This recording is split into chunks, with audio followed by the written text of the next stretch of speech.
Hey everyone, it's me, Romy Marks, your Tangled Yogi out here in Northern California. Welcome to the Cardinal Song Zentangle inspired class. I'm going to be teaching this for the Napa Public Library, and I thought I would share it with you as well. So let's talk about the things that we're going to need for class today. I'm going to be working with a Micron pen, a jelly roll from Sakura. This is the 10 that I'll be working with, but you can use an 8 as well, and this is the jelly roll white. I'll be working with a graphite pencil, and I'll be working with a blending stump. Now, if you don't have a blending stump, you can always use a Q-tip for doing your blending. You know me, I'm a Prismacolor girl, so grab your Prismacolor pencils. We're going to have a lot of fun with this. If you don't have any Prismacolor pencils, don't worry about it. Just grab whatever color pencils you have and play along with us. I do love to work with the Genesis tile. This is at the Tangled Yogi shop. This paper is super smooth and great for working with your colored pencils. Now, if you don't have these tiles, don't worry about it. Grab your favorite sketch pad and make a square that's 4.5 inches by 4.5 inches and play along with us. We're going to have a good time. So with that said, let's get started with the Cardinal Song. Let's begin by picking up our graphite pencil here. I'm going to start by coming up to the top here and making a little dot right in the middle. I'm going to go ahead and divide the space, just like so. And then I'm going to turn the tile, and I'm going to do the same thing again. So just coming up to the top and making a little division line here. So you can see now that I've got 4 boxes in which to work in. Now we're going to be using a Tangle that's called Noodleboard, and this is by Lisa Ann Douglas. And Noodleboard is one of those tangles that you might get in your head about it, but if you go really slow, you'll get it. So just stay with me, will you? Okay, so I'm going to come into this upper left-hand corner here, and I'm going to put a dot inside that upper left-hand corner. And I'm going to start by coming in and making a Y inside of this square. Now I'm going to turn my tile clockwise here, and I'm going to do the same thing again. So I'm coming in, making my dot, and you'll notice that my dot is now lining up with this line right here. Okay, so I'm just going to go ahead and make my Y. You can see I have a little wiggle and wobble in my line today. That's just okay. Turning the tile clockwise here and doing it again. Putting my dot right in the middle. You can see that I'm using that line to line it up.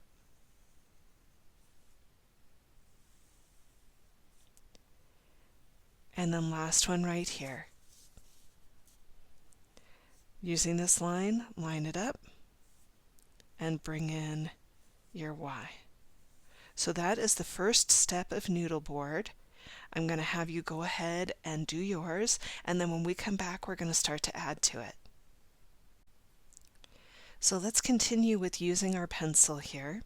I'm going to come to where this Y is in the upper left-hand corner, and you're going to see me come up just a little bit below halfway and make 2 dots inside of the Y here, and then I'm going to line up with this one and make a dot here.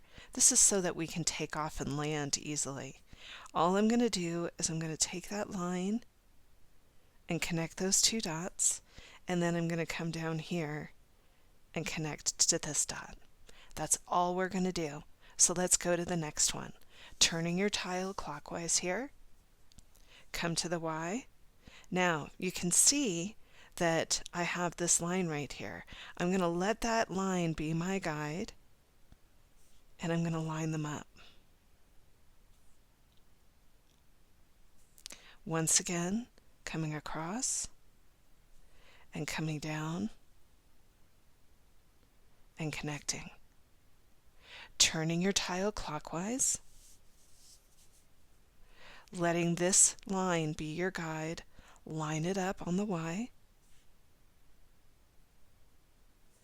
One more down here, and then once again, bringing the line across, and then letting it drop down. Last one right here. Letting this line be your guide.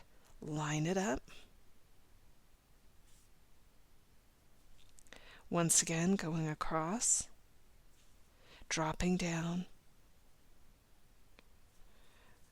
And so here we are, we've got this really nice pattern starting to emerge. Take your time, finish this up, and then when we come back, we'll continue. So the next way to continue the piece is that we're going to come to this upper line right here. You can see that I've got these two lines right there. Let's go ahead and zoom in on that a little bit more. I'm going to use this upper line and I'm going to come over here and have it connect. So I'll just make a little dot right here. So all I'm doing is just coming across, and you can see that I'm trying to make my widths about the same here. Okay? So I'll go ahead and I'm going to turn my tile clockwise here. Once I've got that, I'm coming to the upper line and I'm going to let it connect right down here, trying to keep about the same width. Turning the tile clockwise, coming to this top line right here, letting it come down right here, making a dot, and then notice that I'm just trying to create the same width. And when I say the same width, right in here. Turning the tile clockwise. Here we go. Here's my line, the upper line, always the upper line, and then coming down here. Make your dots so that you have a place to land.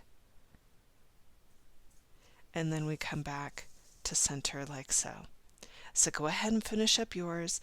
I'm going to finish up mine, and then when we come back, we'll add another element to the piece. So I'm going to come up to the top here where the point is, right up at the very top. And I'm going to try to continue this line so that it looks like it's coming right here. So all I'm doing is just making the line and imagining that it was going to line up right over here. Okay? That's all I'm doing. Turning the tile clockwise. Here we go. This line is going to connect. Turning my tile. This line is going to connect. So that if I lifted up my pencil, it would come straight out and land over here. Turning the tile to connect. One more time right here, so that it would go right out the other side. And there you have it. Isn't that so cool? So we're going to do one last element in here, but you go ahead and finish up your corners and then we'll do the last element. So here's the last part. All we're going to do is we're going to take this line and let it come across. So I'm just going to go ahead and let that line go across like so. Turning the tile clockwise here, letting the line go across just like so. Turning the tile, coming to this next one right here, let it go across, and then the final one right here, let it go across. Now I know that this is not an easy string, but you did it, and I'm really proud of you. And you should be proud too, because this is a real mind bender. All right, you go ahead and finish yours up. I'm going to finish up mine, and when we come back, we'll start to ink it in. So here we are, and I'm going to come in and I'm going to do just a little bit of erasing before we go ahead and ink in. I'm going to come down and I'm going to go from the corner and just erase out the lines that are in the corners. So you can see that I'm going to turn my tile and take out the lines that are in the corners. And I'm using a gummy eraser for this today. And I really like the gummy erasers because they don't leave any debris on your tile, which is great. So I'm going to pick up my Micron PN pen here, and we're going to start to ink this in. And the way that I do it is I go square to square. So I'm just going to come in and start right up at the top and start the way that we did with that Y shape. and I'll just ink that part in. Then I'll come down to the second part right here, just staying in the square that I have, just making it really easy for myself. I'll come down and get this corner, and then I'll go across just like so. So I'm doing just the corner. Almost think of it as doing a fragment. I'm going to turn the tile and I'm going to do it all over again. So I'm just starting with that Y shape and then dropping down, coming over here, making sure that I'm going nice and slow with my hands. Remember, if you rush, it will give you away. Right? So we always want to go nice and slow in Zentangle. And then come across just like so. So you get the idea, right? You go ahead and finish up yours. I'm going to finish up mine. Isn't that a fun template? You could do so much with that. So I'm going to pick up my gummy eraser again, and I'm going to go into the center and take out any of the extra lines that I have left. And we're going to start by bringing in our guest of honor here, the fabulous Cardinal. And a lot of you have written to me on Instagram and on Facebook and said how much cardinals remind you of loved ones that have passed. And I just, I'm so heartened by that, and I just wanted to say thank you to everybody who wrote in. So let's talk about how to do the cardinal here. So if you want to grab a scratch piece of paper, you're more than welcome to do that. In fact, I'm going to grab a scratch piece of paper too. So I love this as a template. And we're going to start to bring in our special guest, the Cardinal. And so what I'm going to do for the Cardinal, and if you want to grab a scratch piece of paper, you can. All it is like a sideways candy cane. It's the best way I can describe it. So I just come in and make a little sideways candy cane. And then I come back in and I do almost like the letter D. And then come down and give him his little tail. And then because he's inside of the template today, we'll give him his legs. And all I do is just a couple of legs with some triangles at the bottom. And then for his face, I just come in and give the little, kind of like an almost lazy S shape in here. And then I put in his little beak, just like so. And that's how I do the cardinal. So let's bring the cardinal into the piece here. So I'm going to come in, and I would say that what I'm doing is I'm using this as a guide right in here. You could almost even draw a line going across. I'm not going to, but you could do that if you wanted to. So I'm just going to start by coming in and creating that candy cane shape right about here. And then I'm going to go ahead and just give it a soft D-like shape. This is a more robust cardinal, evidently. And then I'm going to bring in the legs and let him stand. And then I'll go ahead and bring in that soft S shape there. And then I'll put in the beak. And so that's how I'm going to do my cardinal today. Now you can pick up your pen after you've gotten it the way that you like it, and you can start to ink it in. So you're going to see me go ahead and ink it in. So when I posted this on Instagram, I heard from many of you that you see the cardinal as kind of a symbol of a family member that has passed away. And I did some research, and indeed the cardinal is a symbol of that. And I thought it was kind of apropos since I actually lost my godmom in December of 2020 to COVID.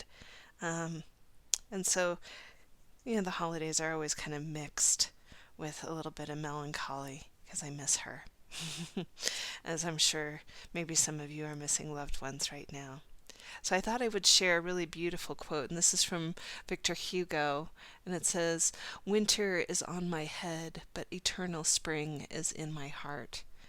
And I always like to think of her as an optimist and bringing light into my life during the holidays. So there is our cardinal. Go ahead and do yours. I'm going to finish up mine, and then when we come back, we're going to come back in with a really fun tangle called Flame Flower. So I love this next tangle. Flame Flower is one of those tangles that you can really play with and put as many different kinds of patterns as you like inside of it.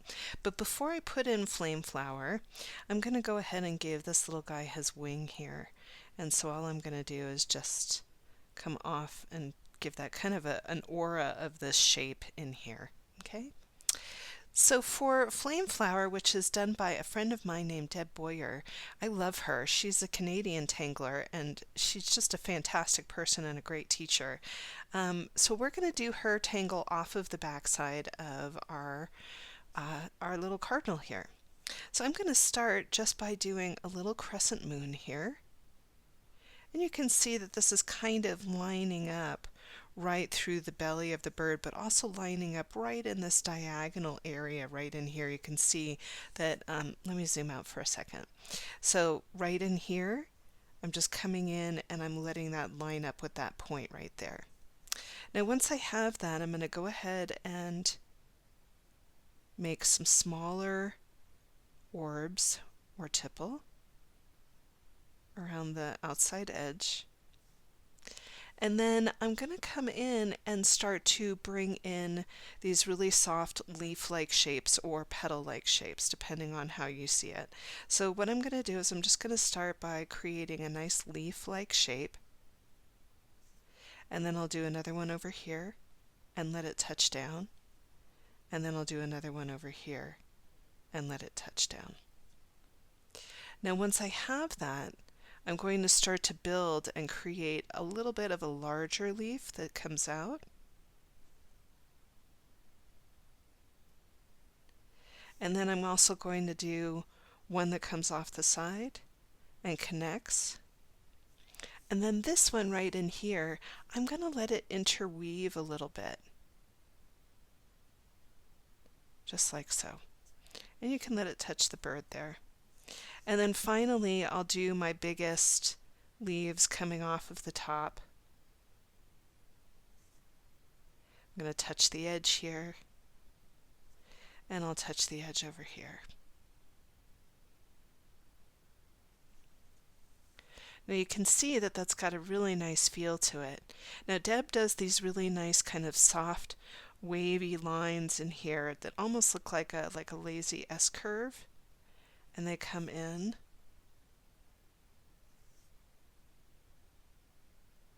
And then she creates kind of this little, almost like a vein that's coming off,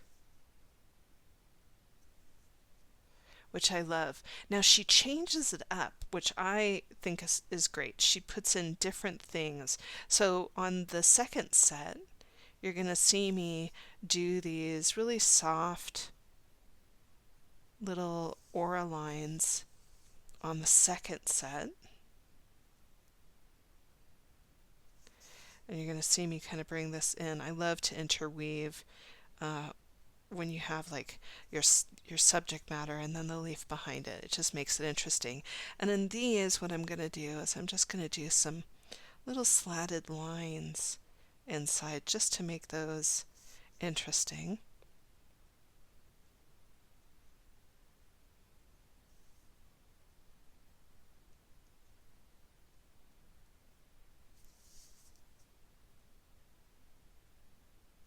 And then finally, what I'm going to do is on the back petals right in here, I'm going to do that line again that's going to come down.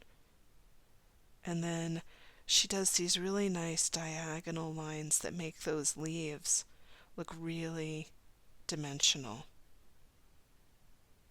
So I'm just turning the tile, bringing this in, and then some nice diagonal lines here.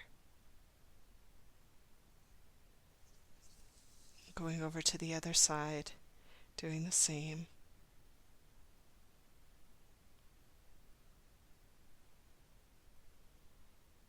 You can see that I take my time with my lines. That one kind of missed. Let those two touch.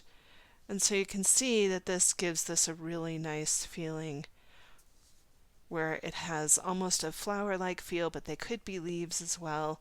It's such a beautiful Tangle flame flower. So I hope you enjoyed that one. Go ahead and finish up yours, and then when we come back, we're going to work with the Tangle on the outside. So we're going to start to bring a garland-like shape all the way around the outside edge of the piece here. And we're going to do it with a Tangle called Easy by Emiko Kaneko. And the way that this works is you're going to start by, let me zoom in on that a little bit. You're going to start by coming up from the bottom and creating this almost like an arched like shape. At the top, I'm going to make it look like a leaf, and then I'm going to let it come in, and then I'm going to dive out and come back and down. Once I have that, I'll start from the bottom and come up, and then I'll also bring out another little stem for the center. In this little space right in here, I'm going to put in a little berry, and you can go ahead and pull that in. And that is easy. So let's go ahead and start to bring this into our piece. One of my favorite tanglers taught me that when you are creating a certain type of shape, you want to stick with that shape all the way around so that the body has a felt memory of it. And so what I'm going to do is I'm just going to go ahead and put some little dots around my piece here near the corners. And you can see that it's near but not on top of. Now I want this to have a real garland kind of feel. So what I'm going to do is I'm going to start, and you can see that I've got my pencil in my hand here. I'm going to start by coming down, getting really close to the edge, and as soon as I hit where that dot is, I'm going to come back up. And right at the corner line here, I'm going to have my piece go up. So I'm going to do that over here, let it come down, get it nice and close, and then as soon as I get to that dot, I'm going to start to come up again. I'm going to go all the way around the piece and do the exact same thing. So you're going to see me dive down, get nice and close, and come up, dive down, nice and close, and come up, turning the tile, diving down, nice and close, and come up.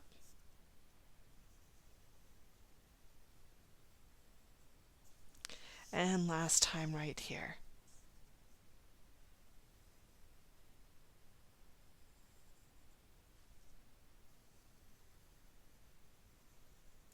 Now once I've got that the way I want it, I'm going to go ahead and I'm going to come back to the top here so you can see that I'm working with these two pieces.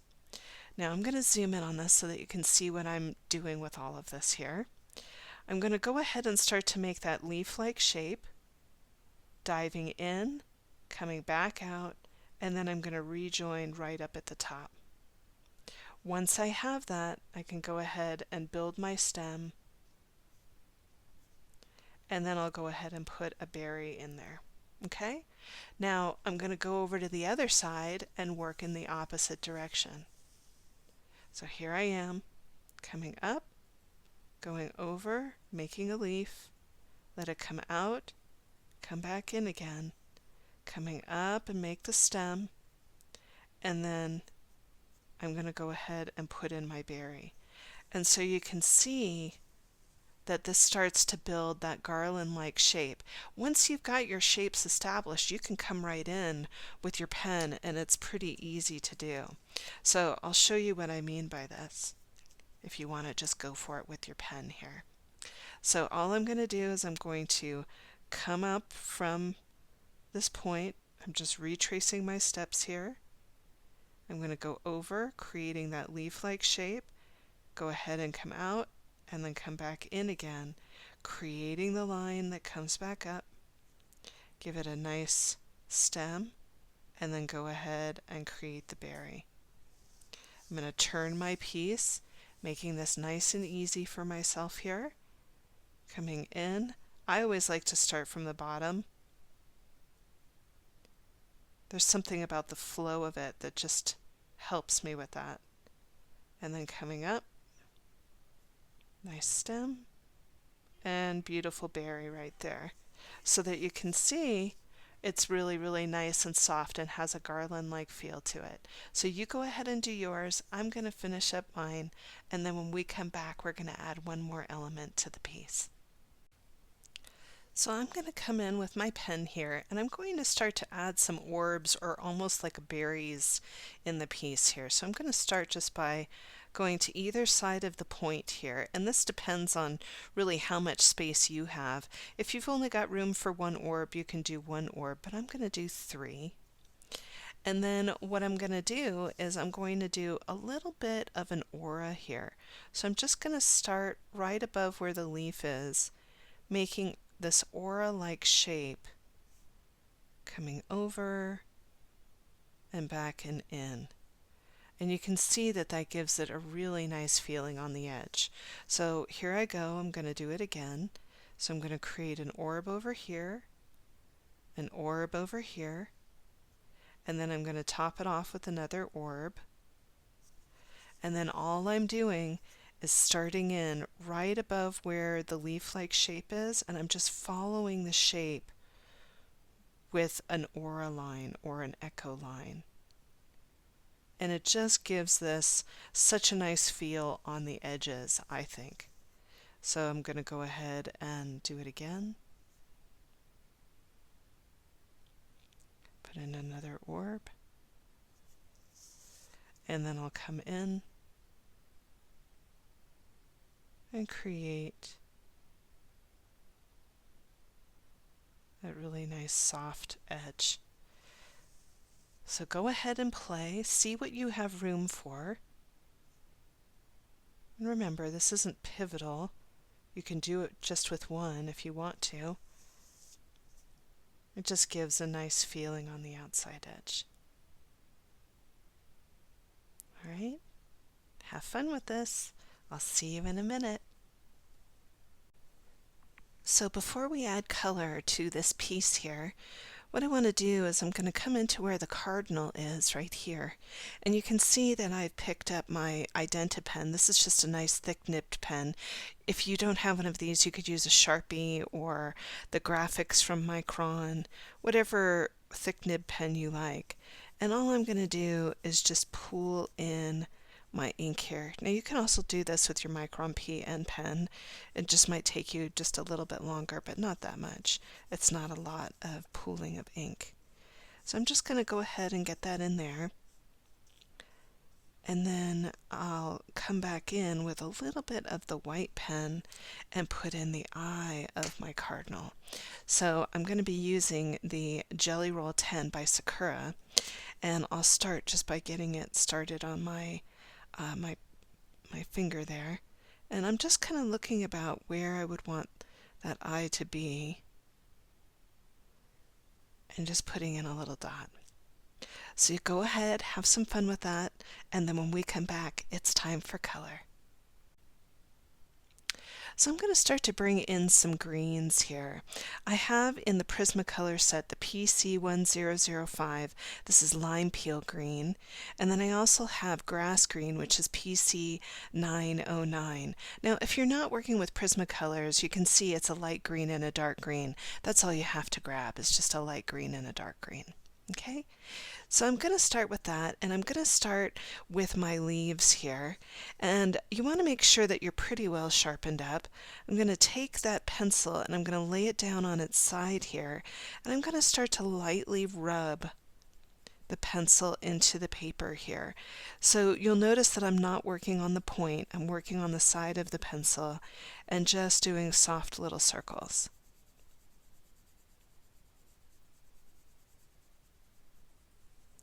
And let's go ahead and zoom in on that so you can really see it. So you can see that it helps me to make quick business of the leaf that we have here. Now I'm going to come back in with that darker green, and you're going to see me start by rubbing the side of the pencil into the page here, and you can see that that darker green, it really grabs onto the lighter green in a very quick way. Once I have that, I'm going to come back in, and with the point, I'm going to come back and press a little bit harder to get a little bit more pop out of that color.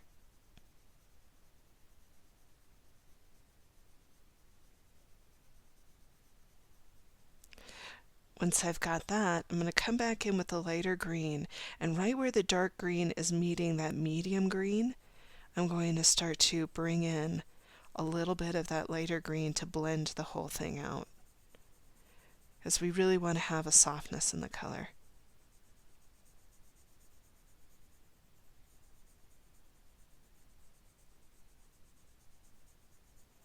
And you can already see that that brings a lot of interest into it. Now you can see that I'm just going to start to work my way around inside the leaf and see if there's any places where I want to add a little bit more to it.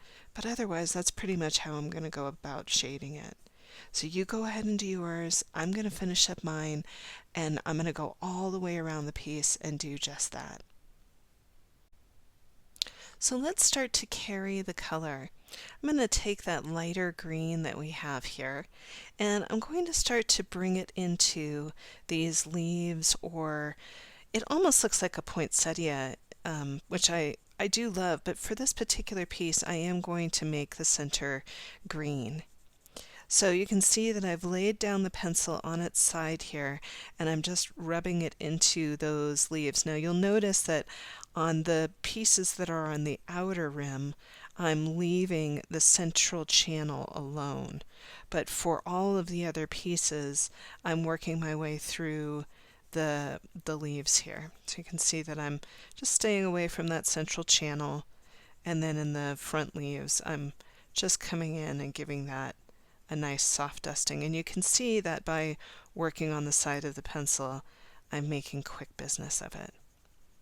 I'm also going to take that same color and start to bring it into the centerpiece, but I'll do that in a couple of minutes.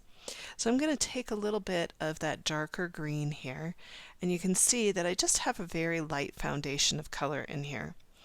I'm going to start by bringing in a little bit of that darker green very, very softly. I'm not pressing hard because it has a lot of pigment all by itself, so I don't really need to press hard for this. And I'm just creating a shadow that goes all the way around from that centerpiece. I'll start to move outward, and you can see that I'm going to do a little shadow that's like a V on those secondary leaves here.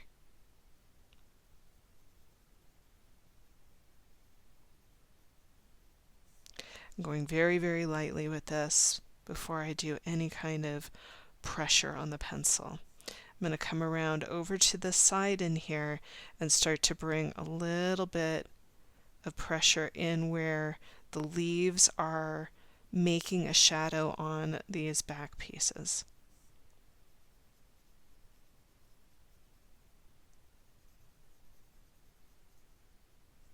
Same thing over here. Getting right in there. And I can see that I missed this one leaf right in here, so I'm going to pick up my lighter color and just give it a little bit of a dusting of that lighter color. And then I'll come back in and start to go and create a shadow. Now once I have that, I'm going to come back in and I'm going to press a little bit harder around these little orbs that we have.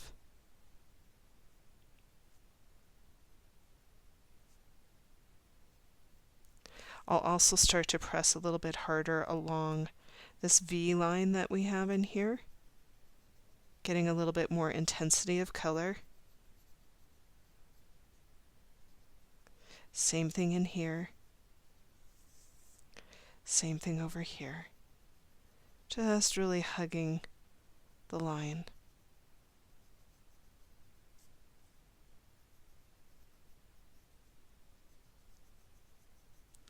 Once I have that, I'm going to pick back up that lighter color and I'm going to start to blur out the edges. And what I mean by that is I'm going very, very lightly and just bringing that lighter color right over the top of the darker color. Because that color has so much wax in it, it pulls the pigment around that's underneath it and it gives it a softening. So you can see that I'm just doing little circular motions. Same thing up in here. Just breaking up that line of demarcation there. And you can see that it's starting to bring this really nice dimension to those leaves.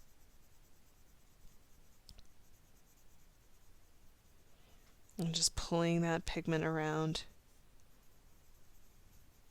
and giving it some interest. So go ahead and work on yours. I'm going to work on mine.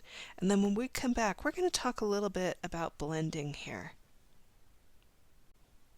So I've picked up the white pencil in the Prismacolor set. This is PC938. And you want to make sure that there's no other colors on the pencil. And you can just rub the pencil lead and just make sure that there's no other colors there. Now what I'm going to do is I'm just going to kind of demonstrate for you what the white pencil can do for your piece. You can see that there's a little choppiness to the color in here. There's a little tooth in this paper, but not a lot. I'm going to start by working in the lighter green area first and just doing some little circles, and then watch what happens when I dive down into where the pigment is. You can see that that color gets a lot more blended fairly quickly.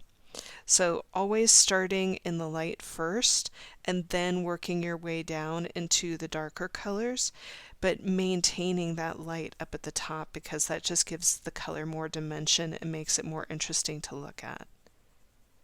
So I'm just taking little circles and working with those colors to give this a really nice softness.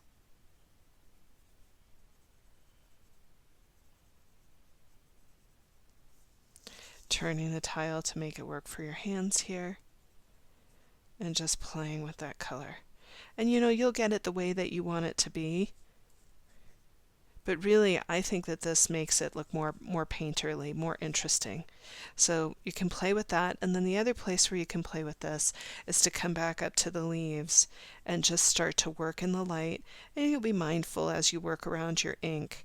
But you can see that as I start to bring this through, it gives it a really beautiful softening and makes that color look really, really interesting to look at.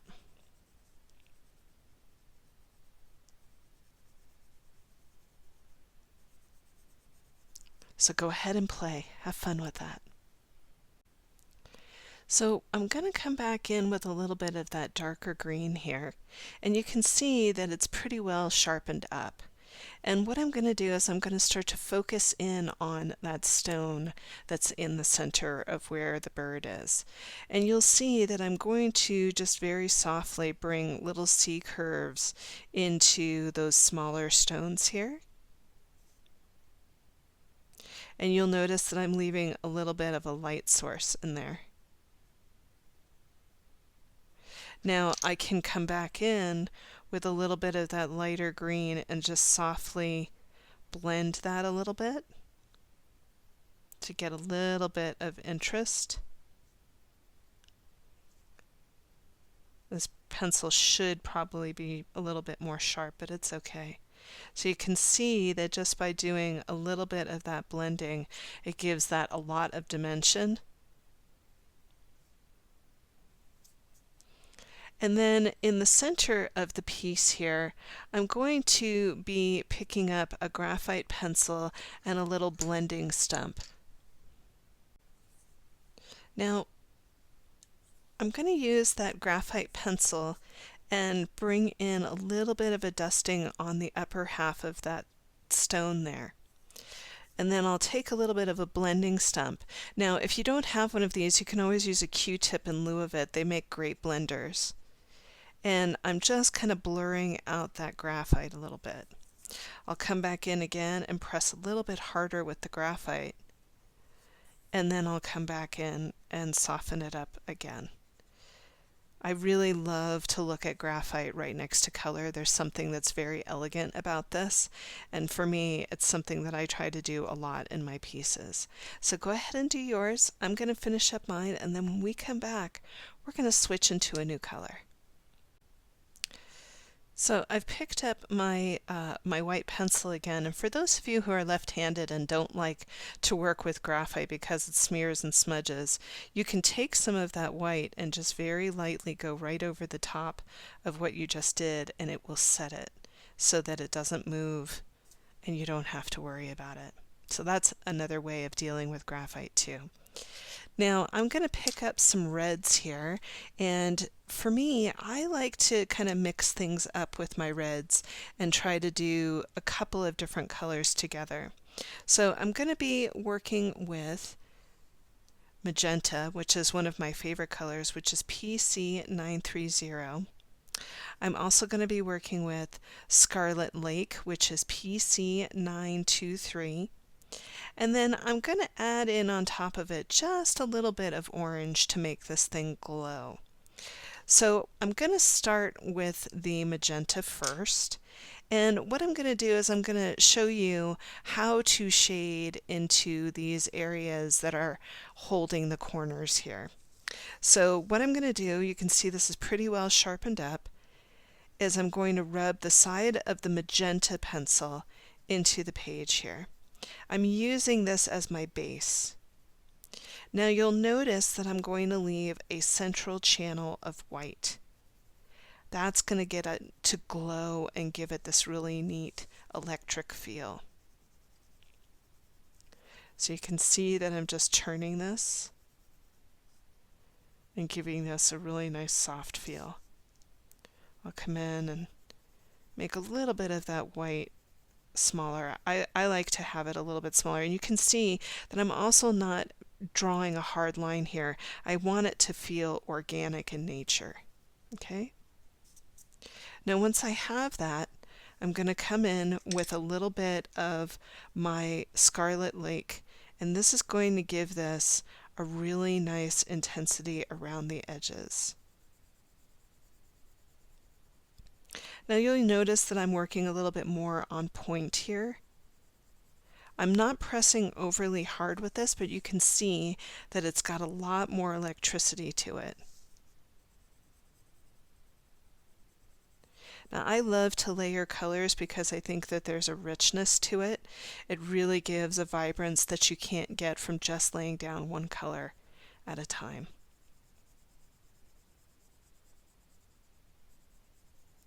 So you can see there's a little bit more of the vibrance, and I'm kind of running it along the edge of where the black is. And then I'll come over and I'll work on the other side. Now once I have that, I'm going to go ahead and I'm going to pick back up the magenta, and you can see where the line of demarcation is here. So I'm just going to run little circles very, very lightly between the magenta and that darker red.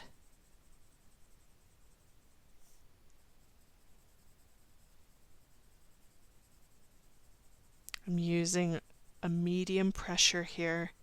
I'm blurring out that line of demarcation, getting a really nice electricity here. And then I'm going to pick up a little bit of the orange and I'm going to run it right along the edge of where the white is.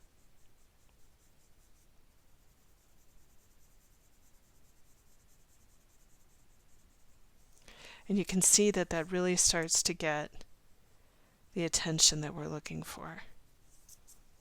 Isn't that so pretty? I'm going to pick up a little bit of white and I'm going to start to blur my lines.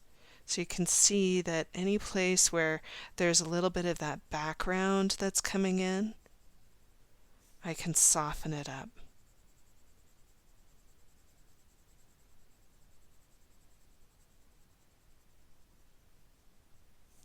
And you can see that that brings such a nice electricity into that.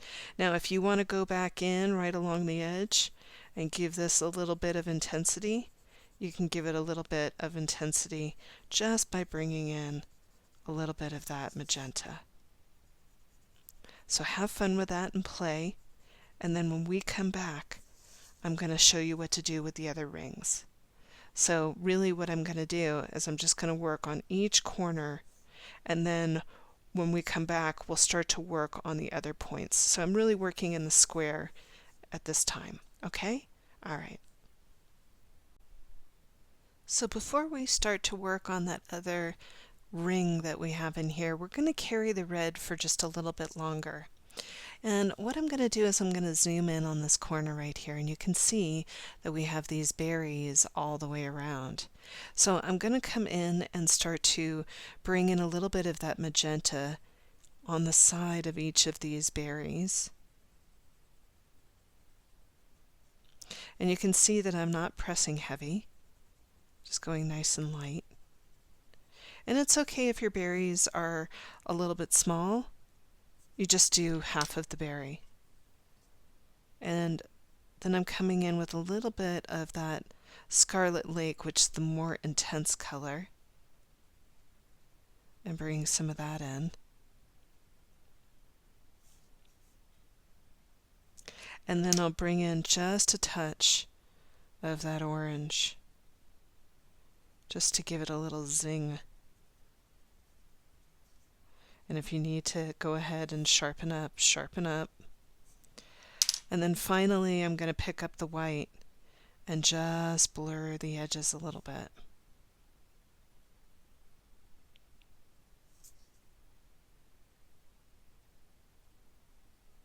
And you can see that that gives a really nice dimension to that color. You can come back in and redefine, get a little bit more intense on the edges. And you can see how that really kind of makes that whole area pop, gives it some interest. So go ahead and work with the berries, and you can see that when I zoom out, it really gives your eye a place to go out to on the edges, and then wait until we start to bring it into the cardinal. So I've picked up the magenta in my hands here, and we're going to start to bring that into the cardinal that we have. You can see it's pretty well sharpened up. So I'm going to start by just laying down that pencil and doing a really nice foundation of color inside of where the cardinal is. And you can see that I'm making pretty quick business of it by doing just little circles and distributing that color throughout the piece here. And I'm doing it with a really soft touch because we're going to have plenty of time to get that vividness that we're going for inside of the cardinal here. So I'm going to come back in and start to give this a little bit more pressure. And you're going to start to notice that I'm going to leave a highlight around where the dark part of the cardinal is. You can see that I'm starting to develop that kind of glow around that part of his face. And I'm using little circles to start to develop that heaviness because I'm trying to get a nice even distribution of color. You'll notice that I'm not dipping back into the wing just yet. I'm leaving the wing alone. I'm going to let some of that color move into the tail here.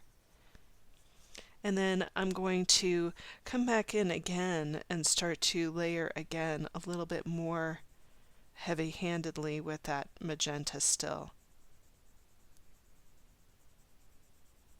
So I'm really just building up my color as we go. I'm going to turn the page to make it work for my hands here. And I'm just bringing a shadow around where the wing of the bird is. I'm going to let some of that heaviness also start to make its way into the tail.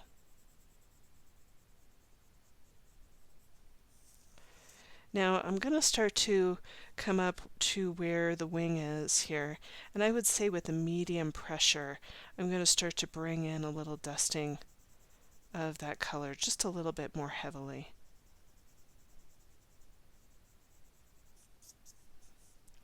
And I'm not going to let it get too much in there. I'm going to pick up that really nice scarlet red here, and I'm going to start to bring that into the head of my cardinal, and I'm really going to stay close to the black line and start to bring in a little bit of that shadow, turning the tile as I go.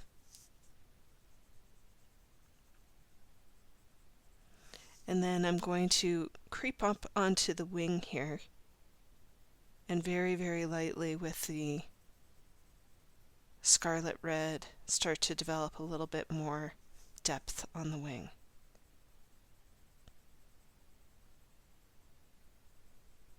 Now I'm going to pick up a little bit of orange here and start to finish off the wing with a little bit of orange. And you'll start to see that I'll dip back just a little bit into the red with the orange. I'm trying to get a little bit of a almost like a watercolor feel inside of that wing. Now I'm going to pick up a little bit of the white that I have, and making sure that I don't have any other color on it, I'm going to start to blend out that magenta with the scarlet red. And you can see that that really softens up the color, making it almost pastel-like in nature. And I'm just going to keep building on that. And then I'll come up into the wing and start to blur out some of that orange and red together. Once I've softened those two into each other, I'm going to come back in with that scarlet red, which is the more vivid of the two reds, and start to just layer on top of that a little bit more.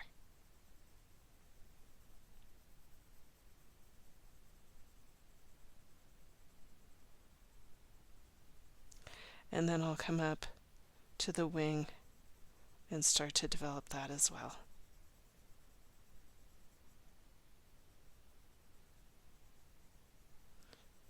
So go ahead and start to work with yours. I'm going to finish up mine and just play and have fun with it and make it the way that you want it to be. But that's basically how I'm going to work with our bird today. Now to finish off the wing of the bird, I'm going to come in with my Scarlet Lake, and you can see that I'm really well sharpened up. We're going to add just a little bit of wallpaper into this, and we're going to do it with a little bit of Shattuck. And so I'm just going to start by coming in and doing some arches. And Shattuck is really just working with crescent moon, but in different directions. So all I'm doing is just taking that and moving it in different directions. And I'm not going to go all the way through the wing. I'm just adding a little bit towards the middle of the wing, and then I'll stop. And you can see that that brings a really nice texture in there without it taking away from the bird itself.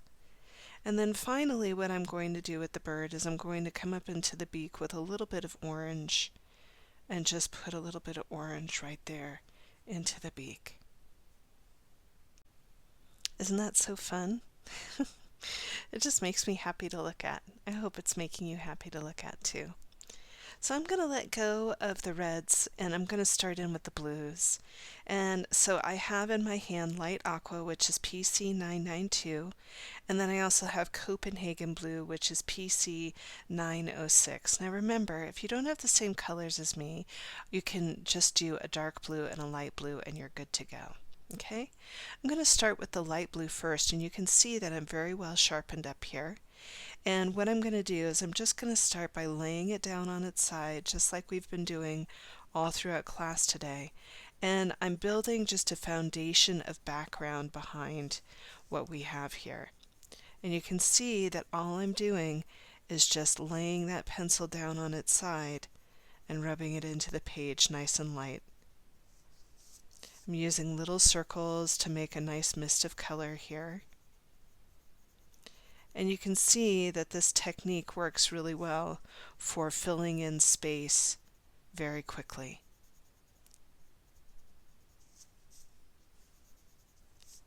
Just turning the tile.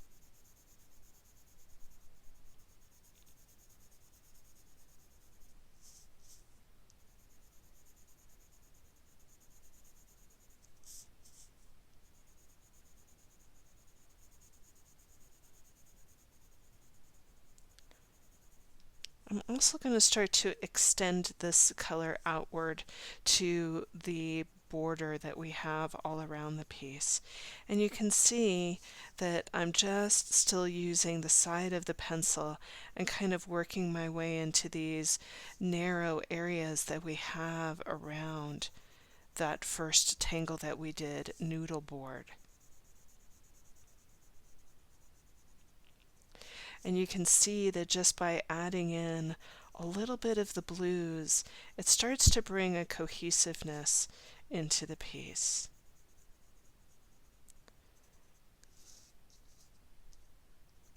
Once I've had a chance to make my way all the way around the noodle board, I'm going to start to work my way outward towards the edges of the piece.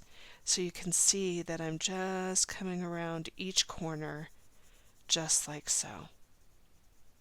So you can go ahead, I'm going to skip the areas that are in here, and all I'm going to do now is focus in on these corners. You do yours, I'm going to do mine, and then when we come back, we're going to start to bring in the shadows of the blues. Okay? Have some fun with this. So I'm going to start to bring in the shadows here, and I have the Copenhagen blue in my hand, and this is that darker blue, and you can see that I'm really just working on the point of the pencil here, and I'm starting to bring this around, just around the edges on the inside of the hexagon here. And so I'm just going to run it around the area in here and start to let it really develop a nice contrast right around the edges. Now, once I've had a chance to go all the way around with that, I am going to pick back up that blue that I was working with earlier, that light aqua, and I'll start to blend this out. But before I do that, what I'm doing is I'm just developing that soft shadow, and then I'm going to come back in, and right along the black line I'm going to start to press.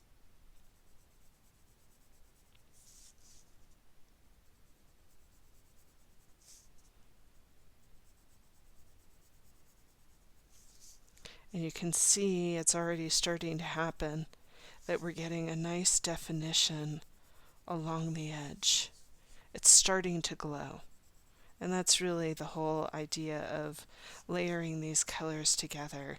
It's really to get that glowy goodness, as it were. Now I'm going to pick up that lighter aqua and start to blend out that darker color with the lighter color.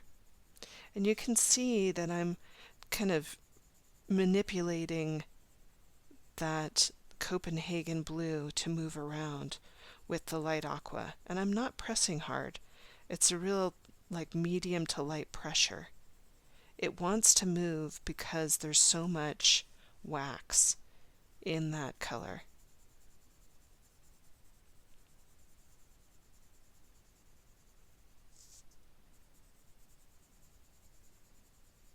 So fun to work with these two colors together. Really enjoy it.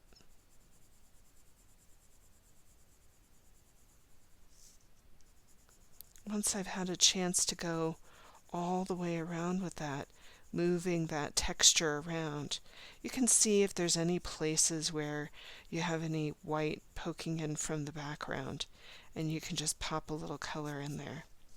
You can also take some of your white color pencil, making sure that there's no red left on it from the last time you used it, and you can go in and start to blur out the colors a little bit so that you get this real softening, almost as if you're looking through, a looking glass.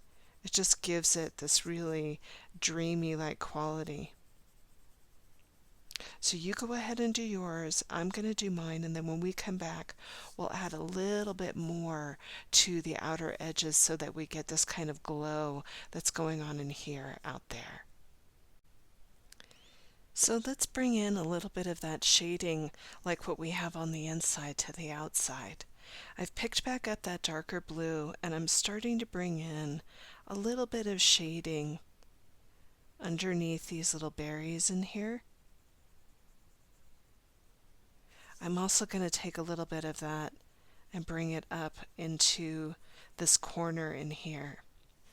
The next thing that I'm going to do is I'm going to come around the edges of where I have added these really fun aura lines in here, and I'm going to just bring a little bit of depth behind them. Once I have that, I'm going to go ahead and start to pick up a little bit of that lighter blue and soften up the edges, just like so. I'm also going to come in here and do a little softening in here as well. And you can see that that's started to bring this really nice intensity into that corner. You can bring in just a little bit more of that darker blue in here as well, and then start to lighten it up with a little bit of that lighter blue. Now you guessed it, I am going to bring in a little bit of that white just to soften everything up and move that pigment around to make it appear more dreamy and more ethereal. So you go ahead and do your corners. I'm going to do my corners just like that. And then when we come back, we're going to start to work with the last ring in here. So have some fun. Look at how pretty that's glowing and bringing it back towards the center. Now before we go and finish the last ring that we have in here, I do want to introduce just a little bit of some wallpaper to the piece here. So I'm going to zoom in on this just for a second. And many of you have done wallpaper with me before, but if you haven't done wallpaper with me before, what it is it's tangling with the color that you're coloring with.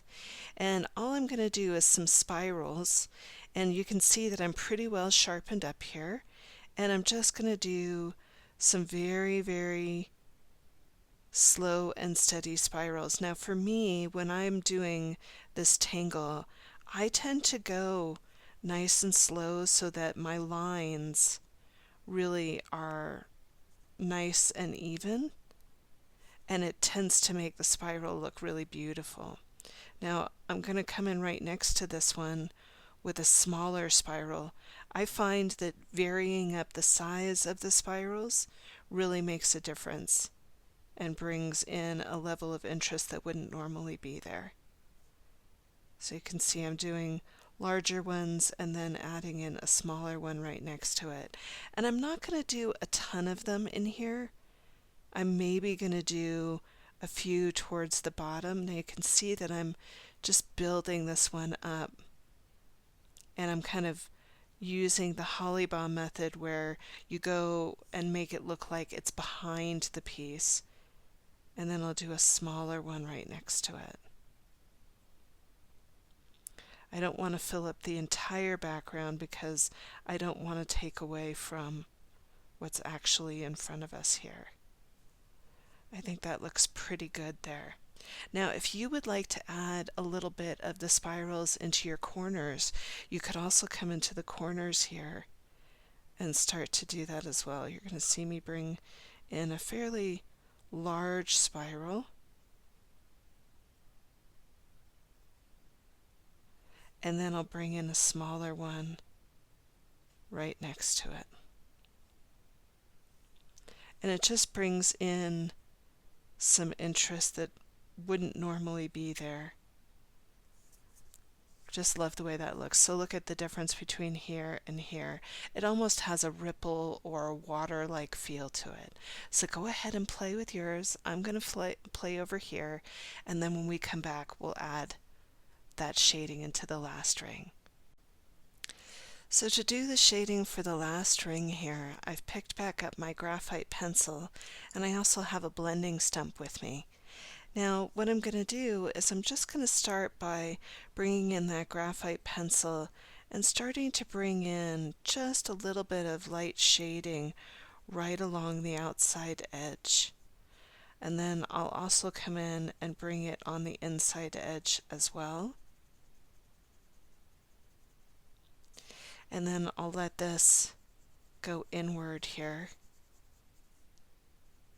And let this go inward a little bit too. So you can see that I've got this really nice shading there.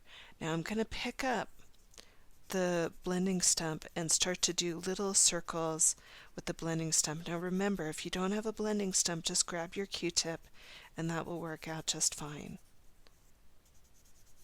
So I'm just bringing in a little bit of that softness with the graphite in here.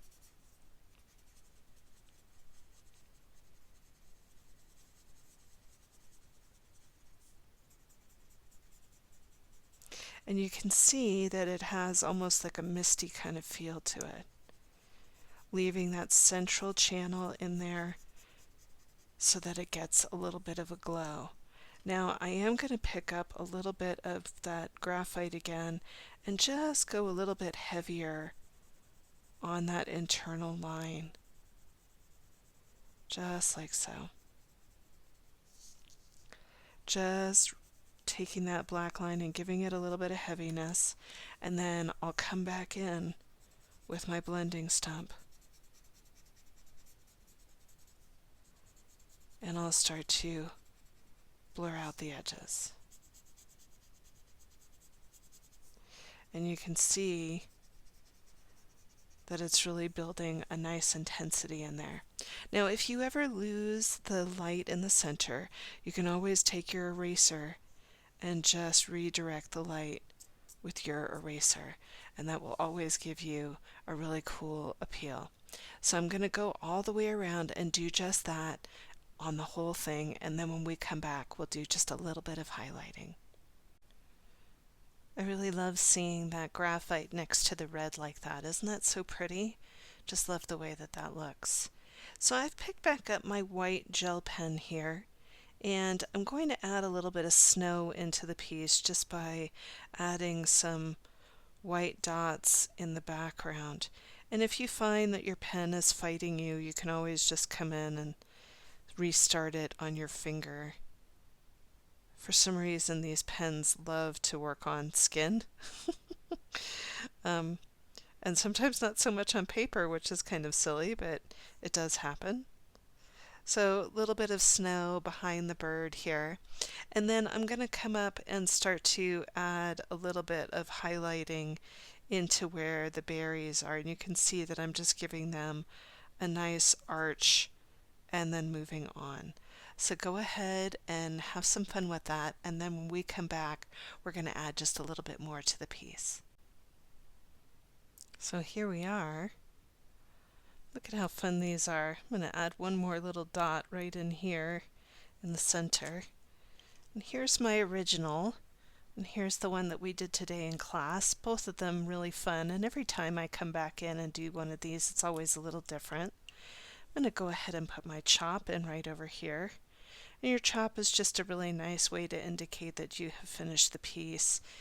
And now is a really good time to just look back over what you've created and offer gratitude for the experience and time that you took out from the world and had some you time, some time to just be in your own space and in your own quiet.